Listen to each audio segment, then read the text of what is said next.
Man, we are back. I'm super excited for today's guest. My guy, Sonny, a.k.a. Sneak, is on. Man, I want to start off by saying I appreciate you being on. Messed that up, but we don't got to do that. It's okay. I appreciate you being on. Man, when we first started talking, we were talking shoes and everything you disliked about the culture. Yeah. And now we talk fatherhood. So, man, it's a pleasure, man. Thank you, man. Thank you. Yeah, it's a pleasure to be here for sure.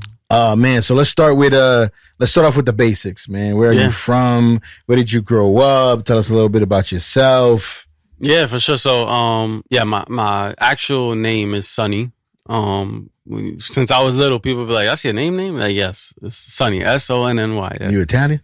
I know, right? Well, I'm from Brooklyn, so we actually have Chinese Sonnies, we got Arabic Sonnies. Yeah. So it's pretty versatile. But no, I'm actually that's from my Dominican side. My dad is Dominican, so I'm actually a junior, and my mom is Puerto Rican. Okay, cool. Yeah. So I grew up more in a Puerto Rican household, I would say. So born and raised in Brooklyn, New York, still in Brooklyn, New York.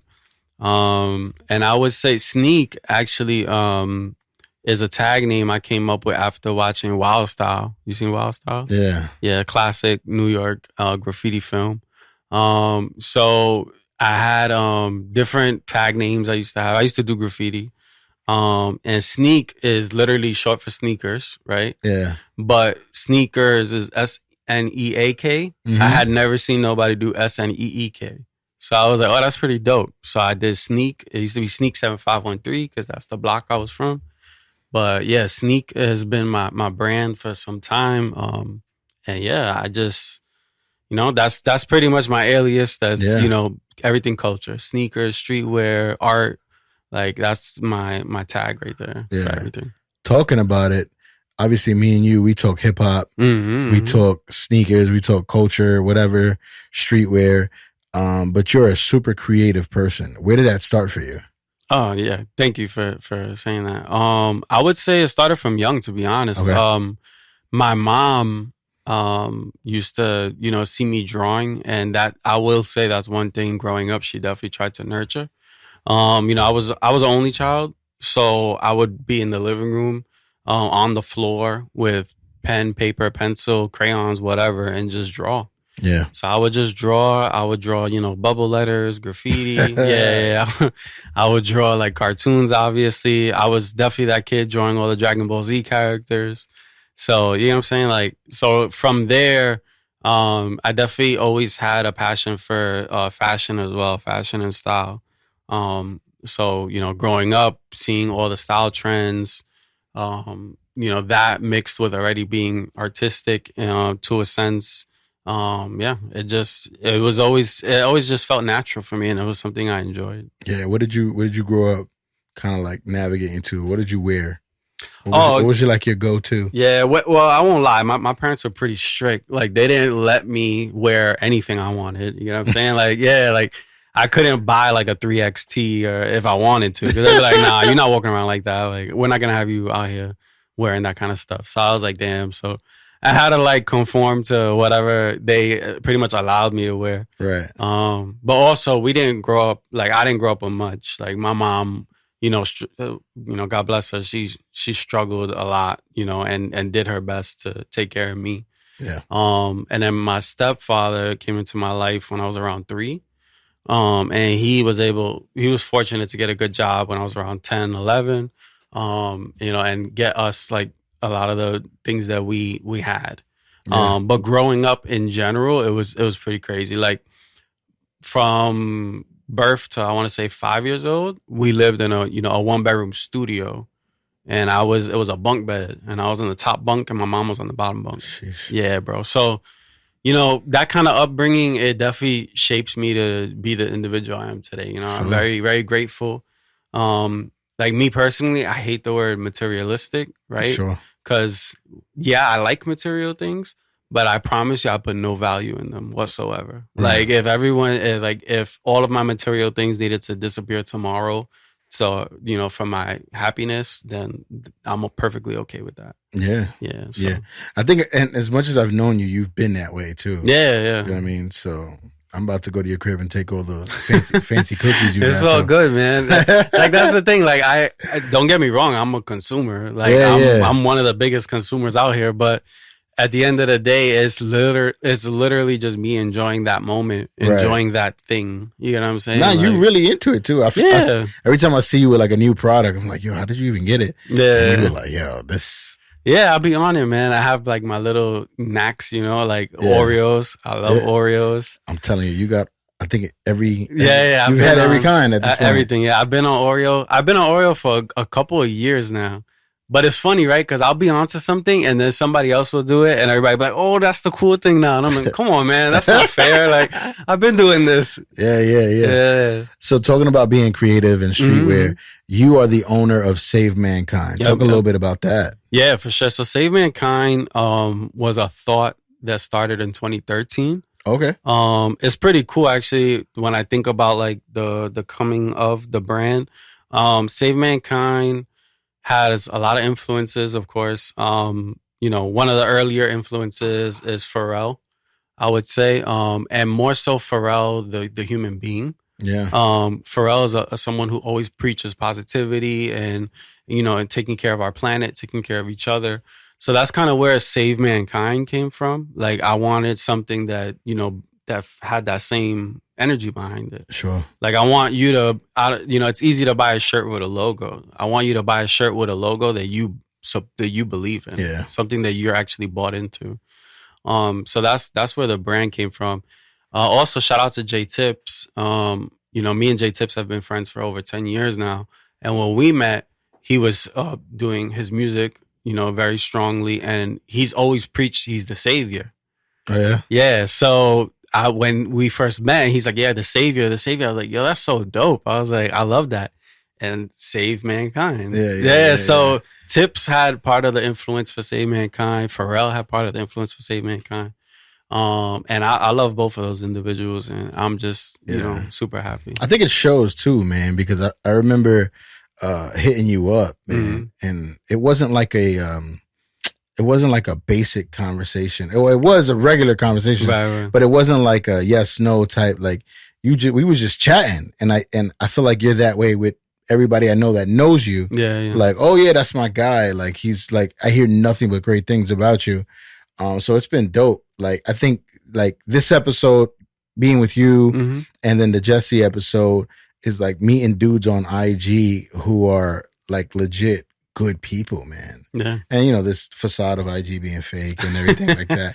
But I've met some really dope people on it. So I appreciate you. Good, man. I'm happy I could do that. Where I think where the turning point hit for me was when you came out with the Robin Williams collection. Yeah. Can I say it was the Robin Williams collection? I don't really know if that was the name of it, but I know Robin Williams was on it. Yeah. So pretty much it's a suicide prevention piece. That's ultimately what the idea was. Right. Robin Williams, if you are a fan of him and his work, you know for sure he was a big advocate of, you know, happiness, love, support, like, you know what I'm saying? Like he's a millionaire philanthropist who literally would go to children's hospitals and spend the whole day just making kids laugh, you know, in the cancer wards and all that. So that kind of, you know, individual, that's who I want to highlight. Like that's who I want Save Mankind to be associated with. I want that kind of energy always. And I want people who buy the product to feel that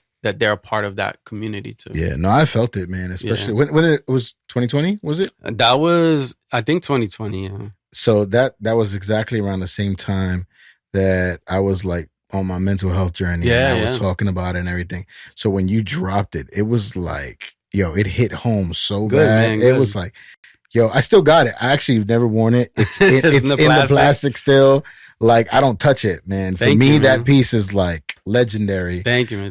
But when it comes to mental health, how's your journey with it? How do you? Oh man, how does it resonate to you? Or yeah, for sure. It's a loaded question. I mean, I grew up in Brooklyn, New York. Before Brooklyn was the Brooklyn it is today, you know. Right. I grew up very New Yorican. And if you share that experience, or if you just, you know, have friends, family in that experience, you know what that is. It's very, it's a lot, you know, like mental health is something that plagues our communities, black and Sure. brown communities, and we don't talk about it. Like we write everything off, you know. But it's also part of like systematic oppression type stuff as well, because it's like, you know, we don't have the resources to pay for therapy, to pay Yeah. for, so it sucks, you know, like, but thankfully, you know, as times have progressed, we've been able to get in that space more and do more for ourselves and for our family. Me personally, I mean, I don't mind sharing. I always share. I'm 33 now. And at 22 was when I finally, you know, went to a doctor and I was like, I can't do this. Like Right. something's wrong. Like I'm constantly nervous. I'm constantly, you know, irritated. I'm having like these bursts of anger for no reason. Like this is not normal. Like I know deep inside something is something's not going right. Sure. You know what I'm saying? So I told the doctor that. Doctor was like, all right, well, we can try, you know, X, Y, and Z. So at that, from that time, I started medication and I've been on medication ever since. Has it helped? And I'll be honest, yeah, man. Yeah. It makes a huge difference. Like, you know, there's a very big stigma with taking medication. Sure. And I don't want to speak for anybody. You know what I'm saying? Like, if you feel like that road can help you, great. If you don't, that's fine too. There's no right or wrong answer. But for me, I can only speak for myself. I will say it has definitely helped me to become, you know, a much better person. Yeah. Yeah. Were you diagnosed with anything or? Yeah. So I mean, just being honest, it's, you know, very much so anxiety and depression. Yeah. Which honestly, you know, I know a lot of us deal with, to different extremes, right? I would say, you know, for some, which is what I was experiencing, it's where it feels almost like I don't know how to explain it. It's like you're feeling these feelings and there's no reason to feel these feelings. Like there's no reason to be depressed. There's no reason to be anxious, but that's how you feel. Right. So that's when I knew. I was like, this is not healthy. Like I want to be in moments and feel those moments. I want to, if it's a happy moment, I want to be happy. Yeah. You know what I'm saying? I don't want to be sitting here like, damn, like this is, why am I sad? Right. Yeah. What would you say is the biggest thing you've learned in this, I guess, in that particular journey? Yeah, for sure. I mean, I would say what I've learned is to have patience. And the reason I say that is because, you know, thankfully in my journey, I was able to see pretty early on, like, this is not me. Sure. And I want to fix this. And the fact that you actually went to a doctor, because that's also like, what is a taboo too as well. Like, yeah, for sure. Oh no, I'm not gonna go get checked out or whatever. Yeah, exactly. Yeah. So I would say for me, patience and giving people grace. And the reason I say that is because, you know, I have my own mental health stuff, and you know, we have interactions and relationships in our life that we are quick to judge or we are quick to throw away because of certain interactions or things that might be said or things that are done. But ultimately, we don't know each other's plight. Like, we don't know what our triggers are. We don't know what our traumas are. We don't know what our mental health status is, truthfully. Yeah. You know what I'm saying? Like, because even, you know, myself, I could say that I have X, Y, and Z mentally, but who knows? I can go to a psychiatrist and she can be like, well, you actually have X, Y, and like, yeah. You know what I'm saying?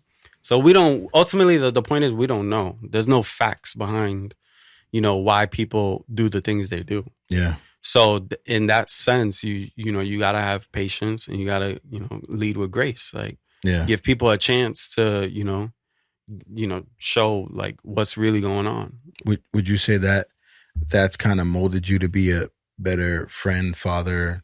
Yeah, 100%. Yeah, 100%. I would say, you know, in all my relationships, it definitely can be a detriment, right? Like if you constantly are giving people the benefit of the doubt and they just keep letting you down.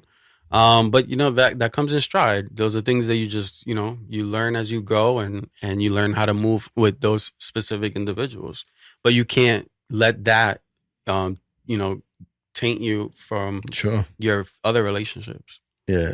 I guess talking about, now going back a little bit, talking about Save Mankind, you know, you spoke about how each piece you drop has a meaning to it and you want it to matter. I guess talk about that creative process. When are you the most creative?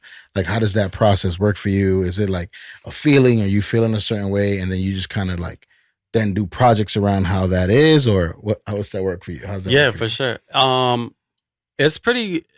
To be honest, it's a mix of everything. Mhm. So I try not to restrict myself. But I would say I start with things that are meaningful to me, that I know resonate with larger communities, Right. or just communities in general.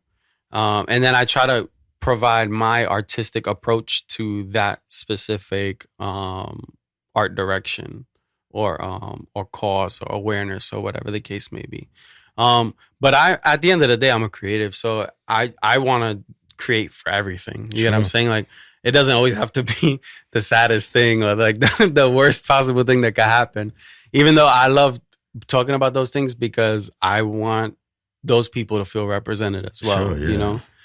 You know, if you're depressed, the last thing you need is for people to put you in a corner and say, "Oh, we're not going to talk about you because you're depressed." Right. You know what I'm saying? We need to bring you to the light, and give you a hug and say it's okay. We're all feeling it too. Yeah. You know, so.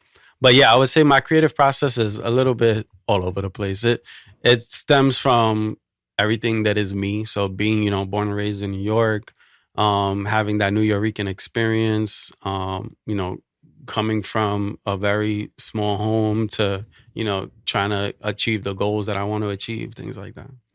When it comes to your creative process, your brand, who you are, your upbringing, how important is, I guess, your ethnicity, where you come from, your culture? How important is that for you? I would say, especially as I've gotten older, it's become the most important part. Sure. The most important part. I try to champion Black and brown creatives, Black and brown businesses, Black and brown just collaboration in general, because I do notice a lot of the separation that is, driven between all of us. Yeah. So being born and raised in Brooklyn, thank God, I was blessed enough to be in that school that had, the Gothic kids, that had the little Asian clubs, that had the Russian kids that just chilled over there. But I was the one that would have literally one friend in each group. Sure. And I would just be like, "Yo, who's chilling in this period? The Russian kids? I'm gonna go chill with them. Right. Who's in the lunchroom right now? The Puerto Rican kids? I'm gonna go to the lunchroom and chill with the Puerto Rican kids." Like, I was always able to just, mingle with all cultures, and that made me such a open and receptive person to just everything. Like, I would go to my Asian friend's house, and he would only have like Chinese snacks and stuff. I was like, all right, whatever, I'll try it. That's why you got all of them now. Yeah, exactly. So, I consider it a blessing. And yeah, thankfully, that's my upbringing. But that's an amazing way to think as a young man, because I don't think everyone grows. I'm saying I was in a school with a bunch of kids from different ethnicities and stuff, and I didn't see it that way at all. Like, I don't know if I was thinking that, but I grew up in the project, so it was a bit different. But that's it. It seems like that's a very like adult way of thinking, and like it seems like you probably matured pretty quickly. It's funny you say that, because I actually tell people that, and my theory behind it is the fact that I was the only child. And my mom was a single parent until my stepfather came in the picture, and my stepfather came straight from Puerto Rico, so he didn't have nothing. He didn't even speak English, so all three of us were struggling in the house. So me being the only child, I didn't have like play dates. I didn't really have like so I would be in the living room just chilling. Yeah. And my mom is there, talking, and my stepfather there, and they're just talking about adult stuff. And I'm just there, like, you know what I'm saying? Like, I wasn't the kid that needed to be like doing kid things. Like, it's funny, like my favorite cartoon is The Simpsons. Okay. And even growing up, you're young, you're not supposed to watch that. Exactly. And even growing up, I knew, like, I was watching this and I was like, this is smart. Like, this is not for little kids. Like, right. Yeah, little kids could watch it, but you're gonna need a developed brain, or like just a little bit more knowledge to get that joke. It was pretty aggressive. Yeah. Dude, I kid you not. There was a Simpsons episode where they mentioned something of the European, like England's monarchy system or whatever. And I watched that episode, and the next day in school, I had a question that related to that, and I remembered it from The Simpsons. Wow. And it was at that moment I was like, nah, The Simpsons is on some next shit. Like, this is great. Well, The Simpsons know the future. Yeah. So it's always been like, yeah, I guess I attribute it to that, to being an only child and just, constantly being around adults. Yeah. And just have like being ending up being an adult. So with your upbringing and everything we're talking about, obviously if anyone follows you, they can see that, like you said, you're not about materialistic things, but sure. You enjoy the culture, you enjoy, these different areas of I guess fun, right? Yeah. Whether it comes to shoes or cookies or whatever. But ultimately separating that all aside, what is success for you? Oh man, success for me, honestly, man, is happiness. That's it. If you can be happy and be comfortable in your skin, you're successful. Yeah. And that's what I want for everybody. Like all my friends and family, like, it's great when you have a new home, a new car, all these material things that we value. Of course, they're comfort, things. But ultimately, I just want people to be happy. Like, I want you to wake up and say, today's going to be a good day. Like, I'm going to do everything I want to do today. Sure. And I'm going to be happy doing it. Yeah. Let's like go around the corner for a quick second. You are a newly father. Yeah. Talk about that experience. How has that been? Has anything from your past kind of prepared you for it? Yeah. Talk about it. Yeah, man. So yeah, my daughter is 10 months old now, getting to a year. And she's amazing, man.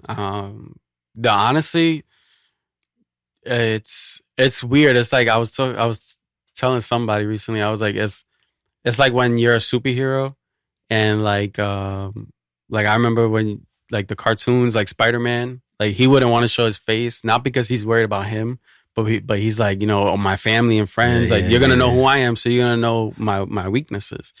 So I look at my daughter now, I'm like, damn, like I have a weakness now on this earth.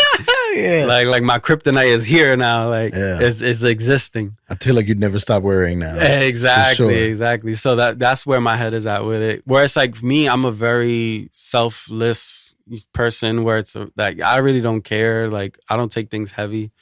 But with her, it's a whole different ball game, Like it's my daughter. Like I'm like nothing's ever gonna be good enough. It's never gonna be enough, I definitely, hope and pray one day I can get to that level because I don't want to feel like that forever. But you definitely, as a new father, I can say that's definitely where your head is at for sure.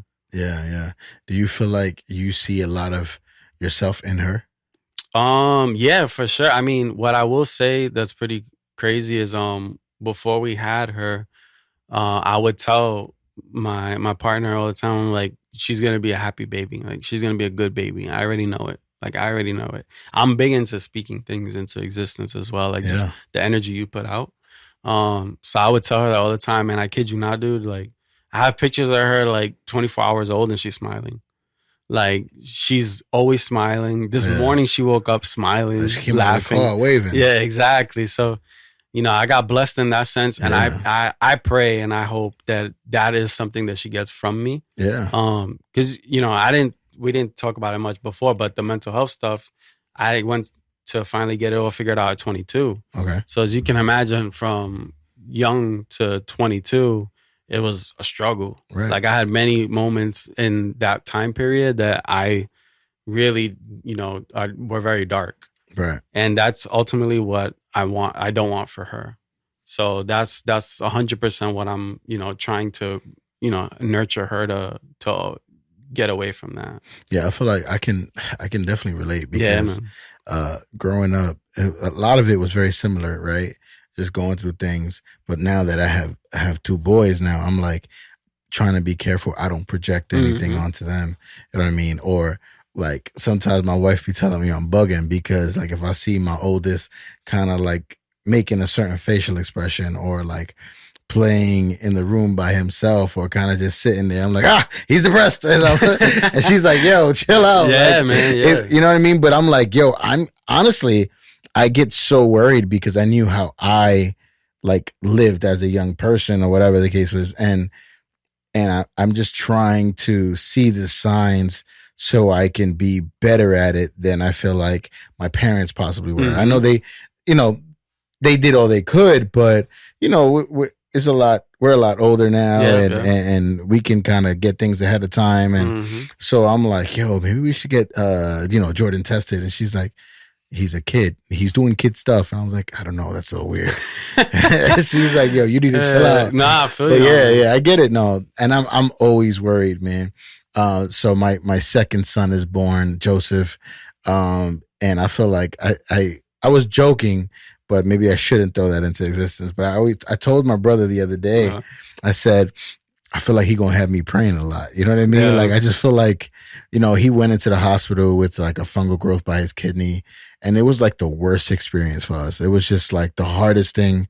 And I'm usually chill if my wife is chill. Yeah. You know what I mean? So she's like the anchor, right? So she's like, nah, we got this. And I'm like, all right, cool, we got this. When I saw her like folding, I was like, oh Jesus, this is bad. Like this is, but no, man, I'm happy we got through it, and we had a lot of like, even you reached out like, yo, we were kind of talking through it, and yeah, but I feel like I'm never gonna stop worrying, man. Yeah, man, never gonna stop worrying. Yeah, no, God bless him, and I'm happy he's good. I knew he was gonna be good. Yeah. I knew he was gonna be good. Should have told me. Should have told. Nah. I know, right? But yeah, no,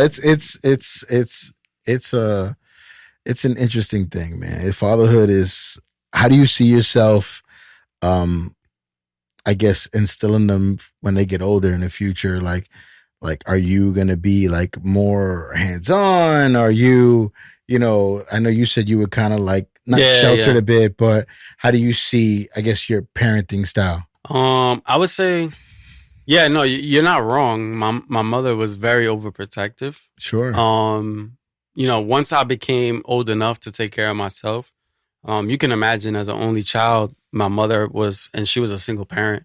She was very overwhelmed all the time, So once she saw I could take care of myself, she did give me that freedom to be like, all right, go ahead, do what you got to do, because I've been the only one here with you all these years. So it's like, she's tired too. Yeah. You know what I'm saying?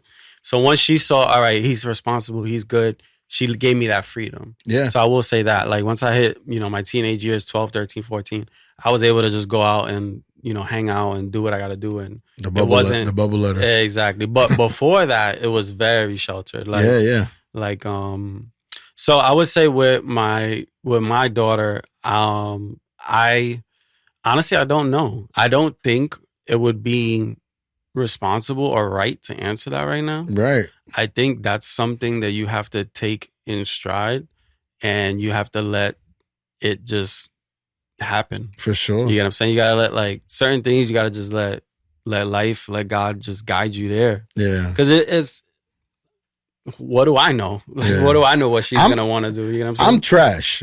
My kids are staying in bubbles. Like, I don't want them talking to nobody. Yeah. I don't want them being around nobody. Yeah. It's just because I'm being honest. I have this, like, all right, so I took my son to the park the other day, and he was like, whatever, with this kid or whatever, and the kid pushed him, right? And then my son started crying. I was ready to destroy that kid. Yeah? I was like, never again. This park is... That's funny. We're done with this So park, let me ask you a question. I mean? What would you have done if your kid would have pushed him? Nah, I would have checked my son. Yeah, I don't let him put his hands on people. He's done it before. Right. He's done it before. But what if that kid's parent would have came with the same energy you had? I would have straight apologized to the parent. Like, I feel like... You would have apologized, right? For sure, off rip. Like, I would have been, you would have wanted them to give you that grace, right? No. Don't put this on me. No, exactly. I'm going to tell you exactly what I do. Like, all right, so my son pushed a little girl once. Right? And so I told him, I went up to him and I said, nah, say sorry. And then I said, I apologize to the parents. Of course. I feel like not everybody's going to do that. You're right. But just because I'm not going to... I won't do something to someone that I don't want done to myself. Yeah, exactly. You know what I mean? So, exactly. But talking about him, like, for sure, yeah. Like, I don't know, man. I guess I'm super overprotective. The interesting part was, like, I always grew up very free, right? Kind of like yourself. Like Yeah. I feel like when my dad, he died at a young age. For me, I was young. So me and my brother kind of had to grow up quick in a sense, and we were working at a young age and paying rent at a young age, etc. So we were free, but then I also feel like, man, well, I know all the trouble I got in being free. Yeah. So I'm like, I got 2 boys, man. I'm trying to make sure they're good, but it's like you said, like I got to take it. Yeah, you got to take it in stride, man. Like you can't, like, you don't know. You literally don't know what's going to happen from, not even tomorrow. We don't know what's going to happen. Sure. So that's how I like to live my life. I like to wake up every day and just, try to take care of today. Whatever's on the agenda for today, let's take care of that. We can try to plan for tomorrow. There's nothing wrong with that. Yeah. But we can't hold ourselves accountable for things that are happening tomorrow. Like it just doesn't make sense. Like who even knows what's gonna happen tomorrow? Like why are we, like me and my partner, when we talk about stuff like that, I tell her all the time, I'm like, why are we gonna say, oh well, we can't do this because it might rain? It's like, okay, so like who knows? Is it gonna rain? Will the rain affect it? Like truthfully, like what does it matter? Like let's try. If it don't work, it don't work. If it works, cool. Like that's honestly just how I try to lead, because it's very easy to just take every little thing that becomes an obstacle and say, this is an obstacle. Sure. It's like, come on. Like, do you feel like you're very optimistic and very positive and like forward thinking because of how deep your past was? Yeah, 100%, 100%. Yeah, I say that very much. So like my mom, God bless her, her upbringing, bro, was a straight Lifetime movie. Like, yeah, man. Like, what the Lifetime movie is that you sit there and you cry and you're like, damn, that's so unfair. Like, that was my mom's upbringing, you feel me? So, her having to go through everything she went through, obviously, she was the overprotective parent. She was like, I need to, I don't want him going through these things. But seeing her in that constant state of worry made me need to go the opposite way. Made me need to go, nah, like, we can't live like this. Like, so, I will say, like, it's not always a good thing. Like again, there's no right or wrong. Like, it's not, being optimistic 100% of the time is not gonna make things good all the time either. It's not like my life is peachy like that either. You know what I'm saying? So, but you gotta roll with the punches. You can't, if it's not hurting you, your loved ones, if it's not something truly detrimental that's gonna, change your life. Yeah. You got to just say, you know what? It is what it is. Like, I took an L this time. Now I know. Next time I won't do that. Yeah. Shifting gears again. Yeah, tell me. So we got a little spot to talk about sneakers. Yeah, let's do it. Let's do it. What was your first shoe that you've bought? That did it for me? Sure. First shoe you bought, or the first shoe that did it for you? You know what's crazy? From young, and again, I grew up with literally nothing. So from young, I've always liked sneakers, but they were always out of my grasp, right? So like my first name brand sneakers were New Balances, and I had to be 574. I don't know, dog. Like they were just, it was the point that it had a logo. You know what I'm saying? You went from shoes that had no logos to a shoe that people recognize. It's like, oh wow, he has a name brand on. So that was my first shoe with a brand name even. And I was old enough to remember that. So you can imagine I wasn't, 2, 3, 4. Right. I had to be already like 6, 7 years old, maybe even 8. So that was my first name brand shoe. And then I remember my first shoe that was an Air Max Plus. When Air Max Pluses were crazy, Air Max Plus TNs.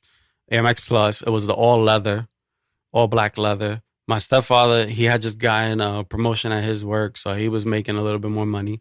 So he thought that was a nice looking shoe, so he bought me that shoe. And I wore those to school, and bro, everybody was like, yo, son, look at Sonny sneakers. Sonny, look what Sonny got on. And I know for a fact it's because I went from having nothing to having a name brand pair of Air Maxes that everybody was like, yo. But for me as a kid, I didn't see it that way. I just thought it was like, people like my sneakers. Like they think they're cool. Yeah. So I liked them too. So I was like, oh, this is cool. Like, and then the love just grew. So the all black leather Air Max Plus TN. My first Jordans, dude, didn't happen till high school when I worked summer youth. and I saved the money and bought them myself. What'd you buy? So I bought that was the summer of the low top 9s. Okay. The white obsidian and the white and a metallic silver. Okay. Yep. So I bought both of those pairs. Okay. Yeah, I bought both of those, and those are my shoes for the school year. And yeah, man. Ever since then, like, you know, I buy all my shoes myself. Like I just work and, you know what I mean, buy my shoes. But yeah, my parents were not with it, bro. Like they were just man. Oh, they hated it too. Nah, you know what's funny? They didn't hate it because they had an appreciation for things as well. My mom less so, my stepfather more so, because he also came from Puerto Rico and nothing. So, you know, the fact that he can finally buy himself nice things, he appreciated. But yeah, so that was my experience. When I was younger, I think my first shoe was the taxis. Oh yeah, I want to say the taxis or the Cardinal 7s. Must be nice, man. Must be nice. Nah, I'm messing. I worked hard for that. I know. But my mother hated it, man. Yeah? She was like, "Yo, you spending your money," which is crazy. But now she's like, "Yo, I want to buy a pair of sneakers. I know, What right? should I get?" And I'm like, "Well, listen." And then she'll come to me with some crazy stuff, and I'm like, "Yo, but I gave you money for some more comfort." But all right, so top 3 shoes. You can't wear nothing else. Oh man, I don't even know if I can give you 3. I will tell you bread ones. Ones are so uncomfortable, man. Yeah, I'm being honest. I can't. You know what's crazy though? I'm one of those sneaker old people that's like, why are we talking about comfort? Like no one ever bought sneakers because they were comfortable. You always bought the sneakers that you thought were the dopest shoes out. Yeah, you know what I'm saying. So for me, when people be like, "Oh, I love these New Balances because they're comfortable," I'm like, get out of here, man. I care about comfort, bro. Like 20 years ago, you would have looked at those New Balances and be like, no way. You couldn't pay me to wear these. You know what I'm saying? So, and dog, like the sneakers from the 90s, early 2000s, comfort was the last thing on these people's minds. Like these were the most uncomfortable sneakers ever. Like even the original pennies, like you can't even get your foot in the sneaker, let alone the bottom. Forget about the outsole comfort. Like you couldn't even get your foot in the sneaker comfortably, let alone wear it comfortably. You get what I'm saying? So when people mention comfort, it's always like, huh? Like that's such a new thing to bring up. Like, listen, I'm old. When it comes to sneakers, I'm old and I need comfort. I even got these Sauconys on now. It's all comfort, man. No, I'm not mad at it. I'm just one of those grumpy old men. You know what I mean? I gotta change that. But I would say bread ones for sure. And yeah, dog, I really can't give you 2 more. Like because I just love sneakers. Period. Like I'm not like I would never sit here and be like, oh, Travis Scott. Like, you know what I'm saying? Like, no, like they're cool sneakers, don't get me wrong. But they're not like Any grails?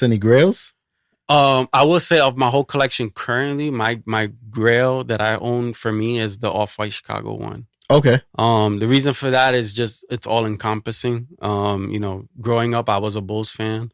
My stepfather was a crazy Bulls fan. Jordan was on the TV every chance.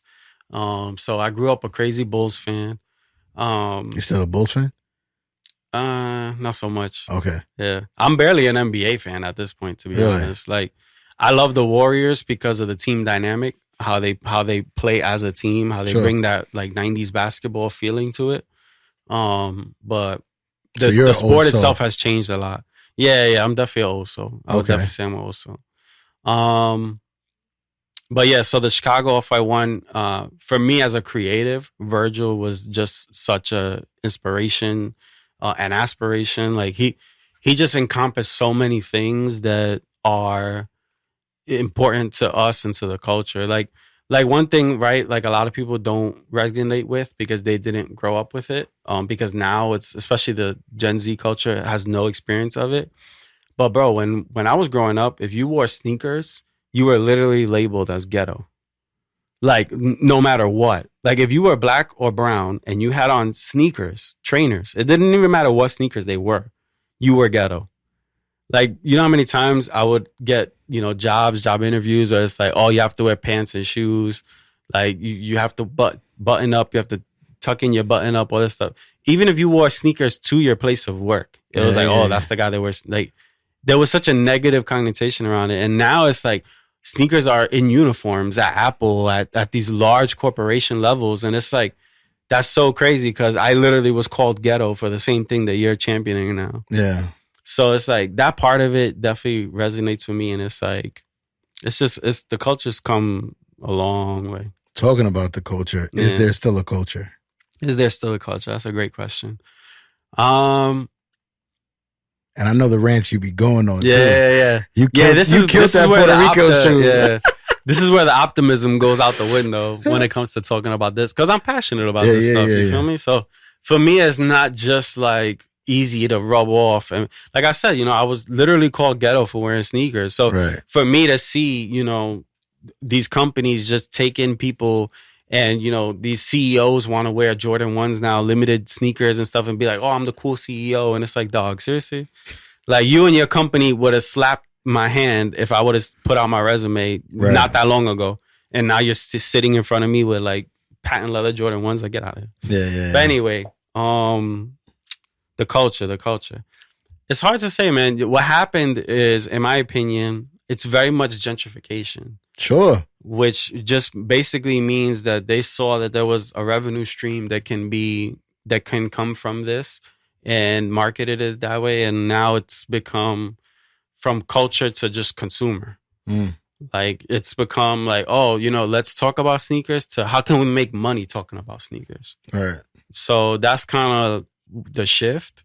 But I don't want to take away that word or that community, because I feel like there is still a strong presence there. True. And I feel like those people should at least still be acknowledged. Yeah. Like we can't just write off the whole party because we have a group here that has, ulterior motives. Yeah. You know what I'm saying? Like, I'll give a shout out to like a person like Lil Yachty. Yachty, whenever you see him speak, he is culture. Like he literally loves sneakers. Like he doesn't like buy sneakers because he's rich. If you watch his interviews, he literally says in his interviews like, "Oh, they wanted way too much for those. Even I have the money, I'm still not paying it." Right. Because it's not about the money. It's literally just I love that sneaker, I want it, but I'm also not gonna sit here and play into your consumerism game of pay me X dollars because you think that it's just all about money. It's not about money.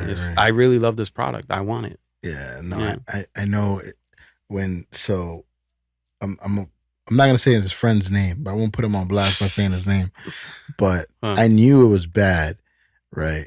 So I'm a big Kobe fan, right? Yeah. So like Kobe is my guy. I'm not a Lakers fan, but I was always a Kobe fan. Kobe over Jordan? All day. I'm not mad at it. All day. I'm not mad at it, to be day. honest. I'm not. But there was someone, when he passed away, there was someone that hit me up and doesn't wear a pair of sneakers at all. And he's like, yo, I'm talking about same day, bro. That's crazy. And you already know where it's going. Yeah. He was like, yo, I have like 2 pairs that I just bought online.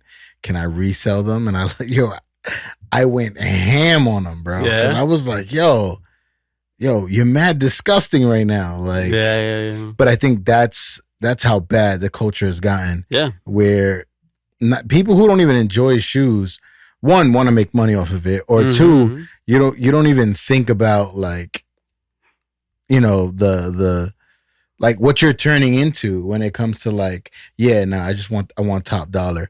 But I could enjoy, even though I know you killed the Puerto Rico shoe. Yeah. I got both of them, but I could enjoy the culture around that shoe this past weekend. Yeah, for sure. I saw there was so much love. Yeah. That was just in the city that I loved every minute of it, man. I saw the person who I don't remember her name on LinkedIn. She did a whole post about how she came to concept for that shoe. She's actually a native from Puerto Rico, born and raised there. So I saw her whole thought process, and I can respect it. Yeah. Ultimately, I just don't, and maybe it's ultimately I am New Yorican, so there might be that disconnect. But I feel like the sneaker culture itself is more New York, major city culture.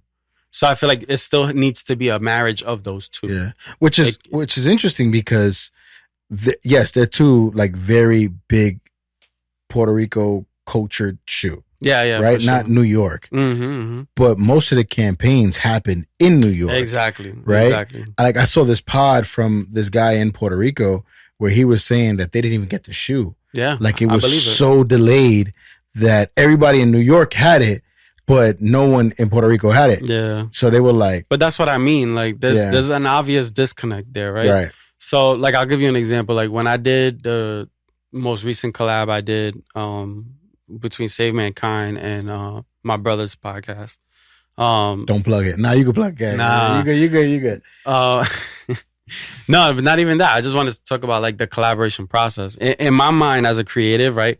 Collaborations are a marriage of two brands. Yeah. It's not hey, and that's what's so frustrating when you do see it done lazily done like with little to no effort, because it's on the consumer end. The consumer is not thinking like I am. They're not thinking like a creative. So in their mind, it's like, oh, that's cool. You know, Gucci, Adidas, or Balenciaga, Gucci, or whatever collab it is. They're like, or Nike, Travis Scott. They're like, oh, this is cool.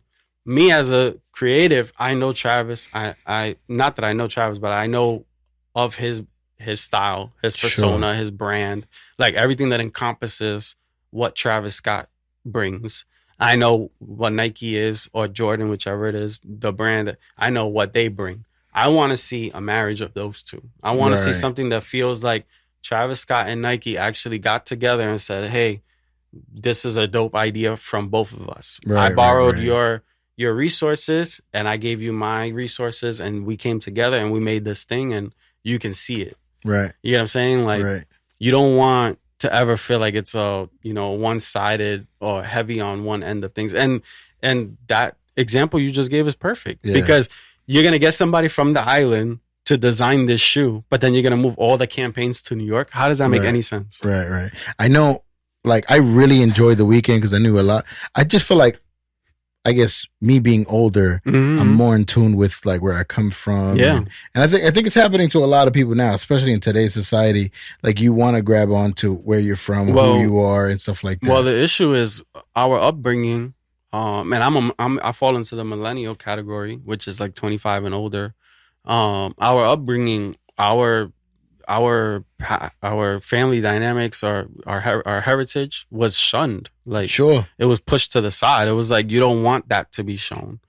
Like me myself, I did retail sales back in the day, and my professional experience, was some high end retail sales.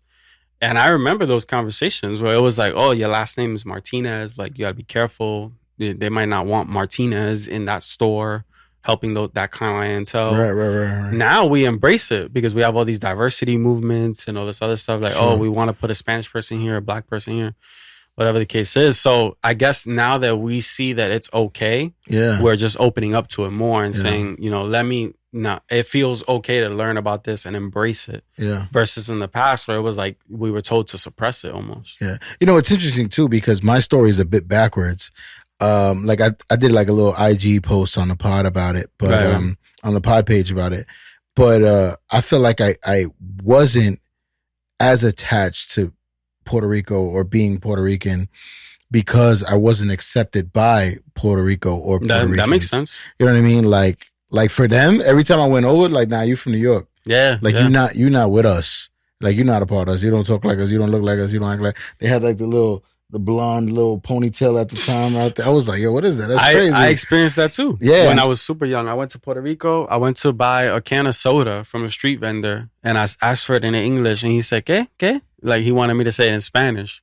And when I said it in Spanish, he was like, aquí se habla español. And I was like, okay. So, you know what I'm saying? Weirdo. Like, yeah, like, you know what I'm saying? So when I left the island, I had a bad taste in my mouth because of that experience. But ultimately, it's like everything. You're going to have good and bad. You know what I'm saying? So it's up to you what you want to, pursue. And I also feel that the same way we're open to people's, individuality and sexuality and all these other things, we should be open to whatever cultures people, want to embrace or feel embraced by. Yeah. The reason I say that as well is because I feel like being born and raised in Brooklyn, my culture is just very New York, period. It's not very Puerto Rican or Dominican. You know what I'm saying? Yeah. Like I feel like I can be in rooms with Jamaicans and Haitians and Chinese, and I can be perfectly comfortable. Sure. Because I've been in that culture enough where Yeah. I have those relationships. I think also talking about the whole, like, I also see the other side of it when it came to like the Puerto Rico shoe, because the past 2 years was such a botch. Yep. You know what I mean? It was you an had, afterthought. Yeah, you had the backwards flag that they did, which was really not good. And then I believe there was like a Panamanian print on one of the shoes. Like, it was just so uncultured. Yeah. So I can see why they went so hard. You know what I mean?